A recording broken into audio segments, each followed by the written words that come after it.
E aí, maravilhosos, tudo bem? Lindos, a nossa última aula foi uma aula online, foi uma aula remota, né? Uma aula ao vivo, onde a gente descreveu, detalhou a anatomia, a morfologia do sistema urinário do escritor, tudo bem? Lembrando que a gente pegou desde os rins, né? Sua formação tanto externa quanto interna, sua localização, né?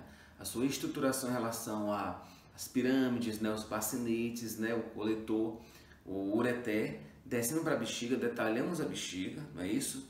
Descemos para a uretra para finalizar com essa estrutura do sistema urinário excretor. Tranquilo, tio? Ainda nessa aula, né, remota que demos online, a gente viu a parte interna dos rins. Não é? É a partir daí que eu quero avançar hoje para a nossa aula gravada de néfron. Na sequência dessa aula de néfron, veremos a aula de regulação hormonal e ciclo da ornitina, né, ciclo da ureia. Valeu, tio? Vamos lá então? Aprendemos na outra aula que o néfron é nossa unidade filtradora, certo, tio? Então vou botar aqui, é nossa unidade filtradora. Ele que vai filtrar o nosso sangue. Curiosamente, essa filtração acontece por um processo associado à pressão arterial. É necessário que a pressão arterial seja constante para permitir uma taxa de filtração glomerular também constante, sacou? Então, quando você pega, por exemplo, para ilustrar um néfron, ele vai ter a arteríola que vai dar acesso a esse néfron e a arteríola que sai desse néfron, certo? Os dois são arteríolas porque a artéria renal, bota aqui ó, a R, a artéria renal, ela que vai alimentar, dar suporte aos rins, tudo bem? Enquanto que as veias renais vão receber desse rim o fruto da sua ação.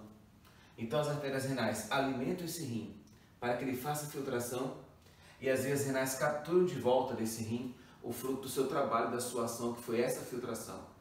Sacou, tio? Não esqueça que tem outros mecanismos de excreção no corpo, né? O renal é só o mais importante, fortemente associado à metabolização de aminoácidos, né? De nitrogenados, né? Ureia, ácido úrico e amônia. No nosso caso, como nós somos ureotélicos, então será ureia, tudo bem? Vem cá, levanta o olho aqui. Aí nesse caso, aqui vai ter uma ramificação dessa artéria, chamada de arteríola, certo? Como ele dá acesso à cápsula de Bowman, né? Então aqui vai ser a arteríola do acesso, a aferente. Tudo bem, tio? A que sai da cápsula de Bowman vai ser a de êxito, de saída, né? Então vai ser a eferente.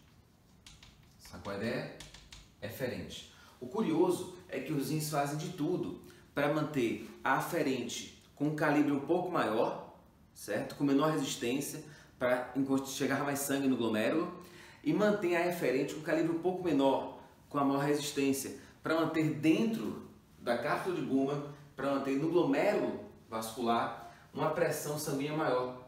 Sacou, tio? Resultado, ó, levanta o olho aqui. Então vou ter a arteríola aferente, vai formar o glomérulo, beleza? O glomérulo renal e a eferente. A aferente tem uma resistência menor à passagem do sangue, então entra mais sangue, e a eferente tem uma resistência maior, então sai menos sangue. Isso cria uma pressão no glomérulo de forma que o conteúdo do vaso extravasa para fora do glomérulo. Nesse nível aí, o capilar sanguíneo, ele tem um aspecto muito semelhante a um filtro de papel, de fazer café, tipo uma peneira nanoscópica, certo? Então quase tudo vai passar por essa filtração. Só não passa moléculas grandes, não é? E as hemácias. Mas todo o resto passa para aqui, tio. E esse todo o resto que passa aqui para dentro vai compor o filtrado a partir do glomérulo. Então, filtrado glomerular, perfeito? Esse filtrado glomerular, esse filtrado glomerular vai agora fazer parte do interior do tubo renal, que compõe esse néfron, certo? Vamos lá, levanta o olho aqui. O néfron, eu desenho aqui ele esquematicamente nessa parte, vou explicar a osmolaridade, certo? E mais digamos assim, próximo do real, nesse cantinho aqui. Lembrando que essa parte mais dilatada, né, que parece um cálice, é a cápsula de Bowman, né? Esse túbulo aqui é o túbulo contornado proximal. Isso aqui vai ser a alça néfrica ou alça de Henle. E aqui vai ser o tubo contornado distal. Tranquilo? O posicionamento do néfron no rim é muito curioso, porque tanto a cápsula de Bowman quanto o túbulo contornado proximal fica no córtex, né? Fica nessa parte mais de cima aqui do córtex. Junto com essa cápsula de Bowman, tio, deixa eu mudar até a cor para não tapar aqui no desenho. Junto com essa cápsula de Bowman, ó, e o tubo contornado proximal, temos que lembrar que nesse mesmo córtex, ó, fica o tubo coletor. Vou explicar com a córtex distante, certo? Levanta o olho. Então eu vou ter cápsula de Bowman, representada por essa dilatação, certo? Vou ter o tubo contornado proximal, tudo bem? Vou ter a alça de Henle, é assim chamada porque a alça de Henle, ela tem esse aspecto de alça, porque ela avança para a medula renal, certo, tio? E depois volta. Ela avança para a medula renal e volta. Avança para a medula renal e volta, ó. Avança para a medula renal e volta. Medula renal e volta, assim. Ela vai avançando medula dentro. Animais que precisam conservar mais água têm essa alça de Henle enorme. Algumas chegam a descer, alguns animais aqui para perto do ureter, beleza? E animais que conservam menos água tem essa alça menorzinha. Então essa alça vai ter um papel incrível na conservação da água. Sacou, tio? Porque nós somos animais que conservamos água. A gente não pode perder água. Se fôssemos animais docícolas, de água doce, com muita água disponível, tudo bem. Mas no nosso caso não. Nosso acesso à água é pontual. Então a gente tem que ser um animal conservador de água. Você tem ideia? Você consegue filtrar aqui na cápsula de Bowman até 1 litro de filtrado por minuto, o que dá mais ou menos 1.400 litros de filtrado por dia. Então é muito eficiente, sacou, tio? Quando eu digo assim, são milhões de néfrons, realmente é de 1 a 1,2 milhão em um rim e 1 a 1,2 milhão em outro rim. Então são mais de 2 milhões de néfrons nos dois rins, sacou? Então eles conseguem fazer a partir disso uma filtração de 1.400 litros por dia. E nós não urinamos isso. A gente urina 2, 3 litros. Então se a gente consegue filtrar 1.400 e urinar só 2, 3 litros, isso quer dizer que a gente consegue reabsorver mais de 98%, sacou, tio? Se eu consigo reabsorver boa parte disso, a maior parte disso, isso quer dizer que eu sou um animal que conserva a água, sacou? E quem vai participar fortemente da conservação da água, veremos na estante, é essa alça de Henle, tudo bem? Lembrando que eu não estou colocando os nomes aqui no quadro, porque nossa aula remota da semana passada, né, a gente viu com detalhes essa anatomia, tudo bem? Mas só fortalecendo, então aqui é a cápsula de Bowman, tubo contornado proximal, alça de Henle, que avança medula dentro, né? Tubo contornado distal e finalmente o tubo coletor. Esse tubo coletor, ele começa cá em cima, no córtex renal, e vai terminar lá embaixo, na formação do ureter, onde vai liberar a urina, certo, tio? Então o tubo coletor começa aqui em cima no córtex e vai terminar aqui embaixo com a formação da urina, com a formação do xixi. Tranquilo? Lembrando que o rim tem essa parte aqui, ó, que a gente vai chamar de córtex, tudo bem? Córtex. E essa parte aqui mais interna, tio, ó, que a gente vai chamar de medula. Tranquilo? De medula. Ok? Bora devagar e sem pressa. Depois que acontecer, deixa eu mudar a cor aqui, peraí. Depois que acontecer a filtração glomerular, esse filtrado ele ficará dentro do túbulo renal. Então vai ser o interior desse túbulo, vai ter o seu líquido de composição, certo? Teremos também essa parte externa, que é o tecido medular. E tem essa parte aqui, ó, que eu estou agora passando linhas brancas, achorando, tá vendo? Essa parte é a medula renal, tudo bem? Então preste atenção nisso, ó. Tudo que é filtrado no glomérulo vai do sangue para dentro do néfron. Tudo que é reabsorvido do néfron vai do néfron de volta para a medula. E da medula volta para a corrente sanguínea. Sacou a ideia? É por isso que temos uma sequência muito curiosa. Você vai ter primeiro a filtração, filtração. Aí você vai filtrar tudo, menos células vermelhas e grandes proteínas, tudo bem? Aí, no tubo contornado proximal, alça de Henle, tubo contornado distal, você vai ter a reabsorção. Reabsorção. Reabsorção de quê? De tudo que é importante.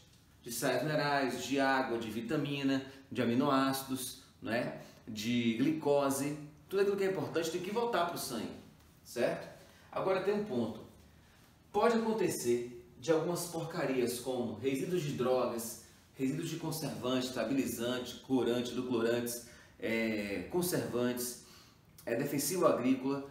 Pode acontecer de alguma porcaria não conseguir ser filtrado, o que é um perigo. Porque se algo malévolo, algo ruim, entrar na cápsula de Buma, no glomérulo, e não for filtrado, quer dizer que ele não vai para fora do corpo, sacou? Quer dizer que ele volta para a corrente sanguínea. Aí, para evitar que isso aconteça, para evitar que ele volte para a corrente sanguínea, acontece aqui no finalzinho a secreção. Caramba, o que é secreção? É uma etapa do sistema excretor onde aquilo que não presta, mas não foi filtrado no glomérulo, possa ser na marra, né, ativamente colocado dentro do túbulo renal, sacou? Dentro do coletor e assim ir compor a urina. Então, o que é que vai ser nossa urina? Vai ser tudo que a gente filtrar, menos o que a gente reabsorver, mais o que a gente secretar. Então, nossa urina vai ser igual a filtração, tudo bem? Menos reabsorção, mais a secreção. Então, tudo que você filtrar, menos tudo que você reabsorver, mais tudo que você secretar na tora, vai compor a sua urina. Certo, tio? Sua diurese, a sua urina. Pode então?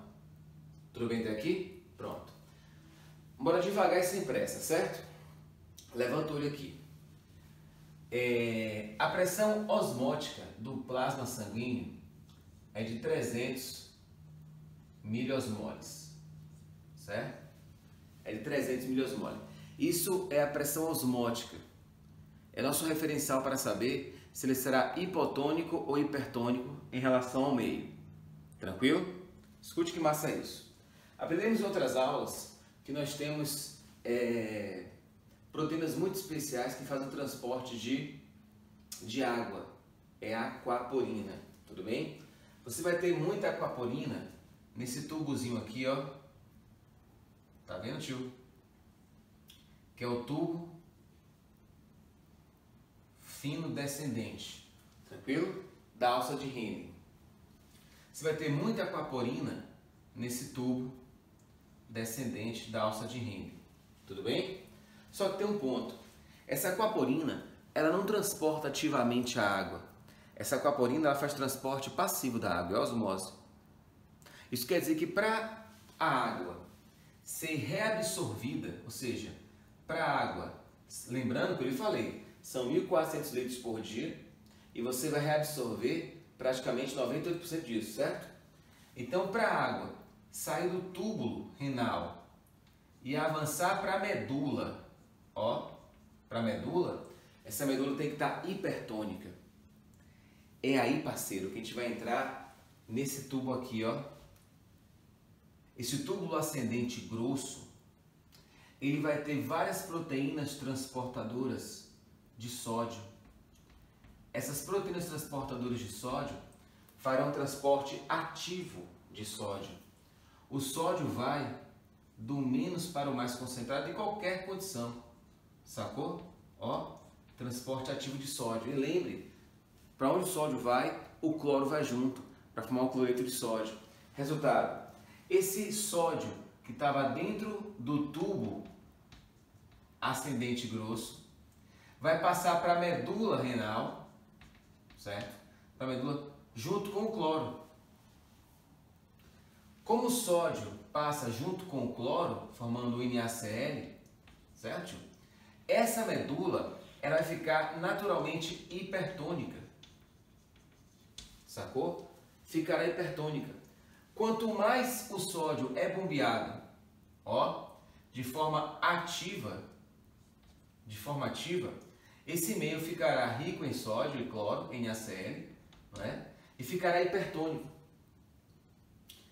Como na alça descendente eu tenho muita aquaporina, essa aquaporina vai sair do túbulo descendente, vai para a medula e da medula vai alcançar a corrente sanguínea. Só que pense comigo, se a água sai do tubo descendente para a medula e da medula consegue alcançar a corrente sanguínea para ir de volta para o corpo todo, então a lógica seria que cada vez que essa água viesse para a medula, ela ficasse menos hipertônica. Mas não, tio, é porque a alça descendente perde água, mas a alça ascendente continua bombeando o cloreto de sódio para fora. Ou seja, é uma contracorrente. Enquanto que a alça descendente doa água para a medula, ó, H2O, H2O, H2O, H2O, H2O. Enquanto que a alça descendente continua doando água para a medula, o que tornaria ela menos hipertônica, a alça ascendente, especial segmento grosso, faz transporte ativo de sódio, mantendo a medula hipertônica. Sacou? Venha comigo. Vai piorar agora. Escute só. Aqui, tio, ó, eu tenho um tubo coletor, certo? Quanto mais o tubo coletor avança a medula dentro, mais aquaporinas ele tem. Mais aquaporinas ele tem. Tranquilo? Observe que aqui a medula é a mesma. Ó. Então, o transporte ativo de sódio e, consequentemente, do cloro, certo? Vai tornar, ó, cloreto de sódio, NaCl, NaCl, vai tornar essa medula hipertônica. Sacou? E o tubo coletor, então, vai perder água do hipo para o hiper. Sacou? Essa água, então, sai do tubo coletor, ó, sai do tubo coletor, até quando chegar aqui, vai chegar a mais ou menos 1.200 miliosmoles. Cara, é muito alta essa osmolaridade. Por que essa água está saindo? Porque esse meio aqui é hipertônico. Ah, professor, mas se a água está vindo do tubo coletor para esse meio, era para ele ficar menos hipertônico. Por que ele continua hipertônico? Porque continua o transporte ativo de sódio no segmento superior. Sacou a ideia, tio? Sacou a ideia? Então escute só. À medida que o filtrado tubular vai descendo, ó, ele vai perdendo água. Aí vai aumentando sua concentração, certo? Vamos lá. Quando ele vai subindo, ele vai perdendo soluto e vai diminuindo sua concentração. Chega um ponto que aqui, parceiro, ó, é 200 miliosmoles. Sacou? Ou seja, quando o filtrado está se aproximando do tubo coletor, ele tem a osmolaridade menor que a do sangue? Pô, não pode isso. Não pode. Porque nossa urina tem que ser super concentrada. Sacou a ideia? A nossa urina tem que ser super concentrada. Então, nossa urina, ela tem que ser super concentrada aqui no tubo coletor. Ele já começa lá de cima, né, no córtex, e já vai bombeando água do mais em água para o menos em água, ou seja, do hipotônico para o hipertônico. Mas é por osmose, transporte passivo. O lance é que para a água sair do tubo coletor, ó, e alcançar a medula, e da medula ir para a corrente sanguínea, essa medula tem que ser hipertônica. Quem mantém ela hipertônica? O transporte de sódio, que acontece nesse ramo ascendente. Então grava isso, amigo, ó, grave isso. Essa filtração acontece sob pressão. Pressão o quê? Pressão arterial. É por isso que a pressão arterial, ela não pode baixar muito. É por isso que os rins produzem renina, né, para regular a angiotensina e assim manter a pressão constante. É necessário que a pressão seja constante, porque a filtração glomerular é por pressão. Tudo bem? O tubo contornado proximal fará um pouco de transporte ativo de sódio, já tornando a medula aqui fora, ó, hipertônica. Tudo bem? Todo esse ramo ascendente faz transporte ativo de sódio, o que torna a medula hipertônica. Agora venha. A alça descendente e o tubo coletor são ricos em aquaporina. Sacou? Então, se você pegar por dia, você vai filtrar aqui por dia 1.400 litros de filtrado. Tudo bem? Você vai urinar aqui por dia 1.397 litros de xixi? Claro que não vai, tio. Você vai urinar aqui por dia 3 litros de xixi. Então, 1.397 litros você vai reabsorver de volta para a corrente sanguínea. Vai reabsorver onde? Nessa alça descendente e no tubo coletor. Porque é eles que são ricos em aquaporina. Sacou a ideia? Mas para a osmose acontecer, a medula tem que estar hipertônica. Quem torna a medula hipertônica? O transporte ativo de sódio no tubo contornado proximal e no tubo ascendente espesso, no tubo ascendente mais grosso. Tudo bem? Lembrando que aqui em cima a osmolaridade do sangue é de 300. Certo? Mas quando está entrando aqui, ó, no tubo coletor, é 200, o que é um absurdo. Por que 200?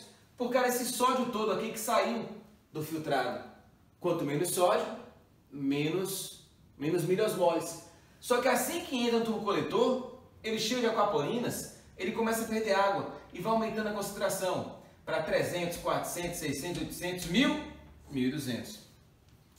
1200 miliosmole, ó, é a osmolaridade da nossa urina, parceiro.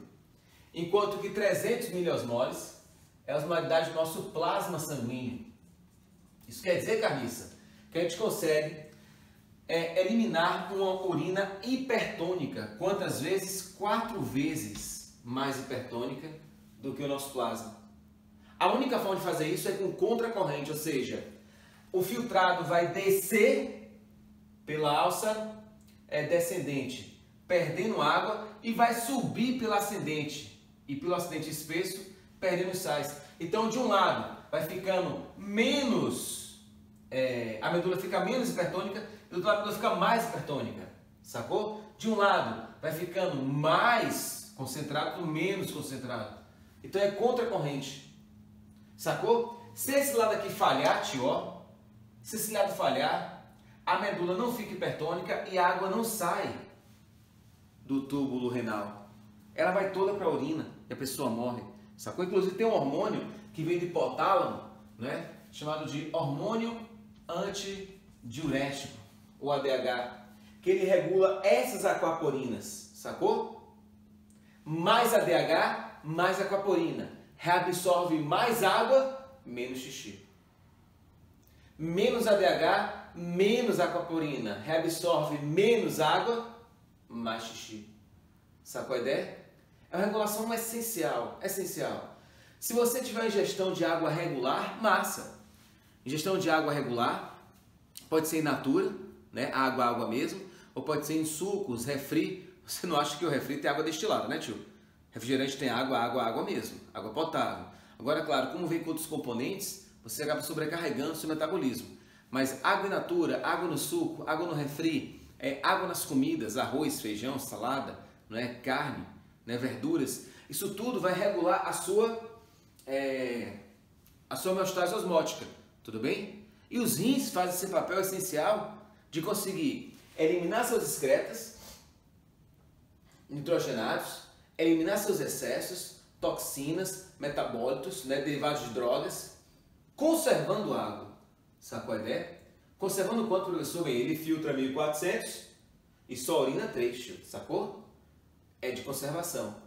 Então, nossa urina é altamente concentrada comparado ao nosso sangue. Quantas vezes a concentração?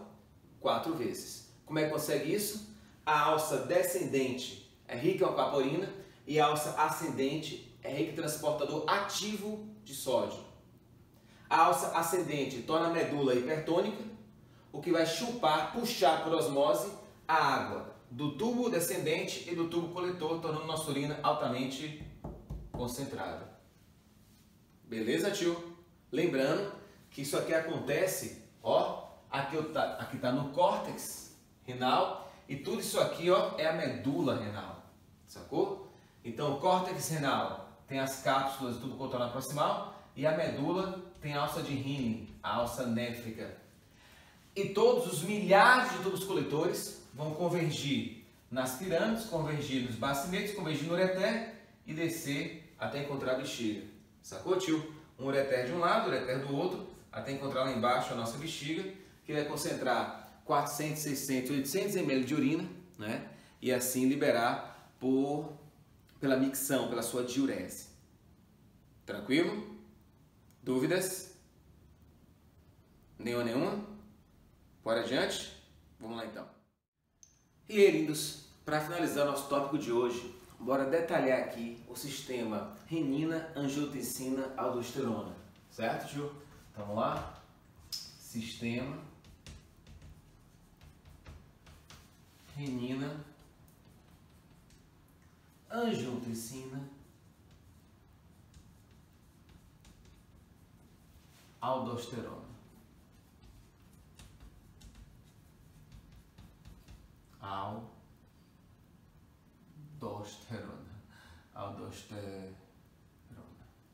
Tranquilo. Então vai ser o sistema renina, angiotensina, aldosterona. Certo, tio? É um sistema associado à regulação da pressão arterial, associado à função hepática, à função renal e à função pulmonar. Ótimo, você não pode esquecer que o fígado para funcionar bem, na sua função metabólica, os rins para funcionarem bem e os pulmões, obviamente, para funcionarem bem na sua hematose, tem que ter uma pressão constante, uma pressão em hematose. Tudo bem? Caso a pressão caia, o primeiro órgão a sentir essa queda são os rins, né? Os rins, eles têm um sistema chamado de barroreceptores. Levanta o olhinho aqui. Os rins têm um sistema de barroreceptores. Esses barroreceptores são sensores de pressão. Ele que percebe essa queda de pressão, tudo bem? E assim que o rim percebe essa queda de pressão, ele acaba liberando a renina. O rim libera a renina, certo? Só que essa pressão mais baixa também é sentida pelo fígado, beleza? Caso o fígado perceba realmente que a pressão baixou, né, ele participa liberando angiotensinogênio. E é aqui que o pau começa a quebrar. Porque se a pressão arterial foi percebida como menor, se baixou a pressão e os barroreceptores dos rins perceberam a pressão menor, eles prontamente já secretam a renina, tudo bem? Ativando o sistema. Lá vai. Se essa pressão arterial percebida pelo rim como mais baixa chegar no fígado ainda baixa, o fígado então libera o angiotensinogênio. Perfeito? A renina então faz uma ativação por hidrólise, uma ativação por quebra, e transforma o angiotensinogênio em angiotensina 1. Essa angiotensina 1, ela tem leve efeito vasoconstrictor, certo? Só que a pressão arterial, que já foi percebida como baixa pelos barroreceptores renais, já percebida como baixa pela função hepática do fígado, se essa pressão ainda chega baixa nos pulmões, o endotélio pulmonar acaba liberando um ativador chamado de ECA. Perfeito? Um ativador chamado de ECA, que vai atuar no angiotensinogênio, ou angiotensina 1, e vai convertê-la, em angiotensina 2. Sacou? E é aqui que o pau vai quebrar. Escute só. Essa angiotensina 2, ela vai ter vários papéis, várias ações. De cara, ela já vai atuar nos próprios capilares sanguíneos, certo? Fazendo a vasoconstricção, certo? Então os vasos vão se contrair, o que ajuda a dar um up na pressão, tudo bem? Então aqui é o 1, tranquilo? Então vai promover a vasoconstricção, tudo bem? Ele vai atuar nos rins, aumentando a reabsorção renal, tranquilo? Então, o evento 2 atua nos rins, causando a reabsorção renal. O evento 3 vai atuar na suprarrenal, tudo bem? Motivando a suprarrenal a liberar aldosterona. Fechou? Então vamos lá. Sistema renina, cadê ele? Renal. Angiotensina, renal hepático, sacou?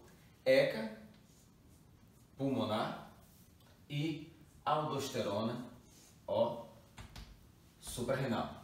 Tudo bem, tio? Essa aldosterona, peraí rapidinho.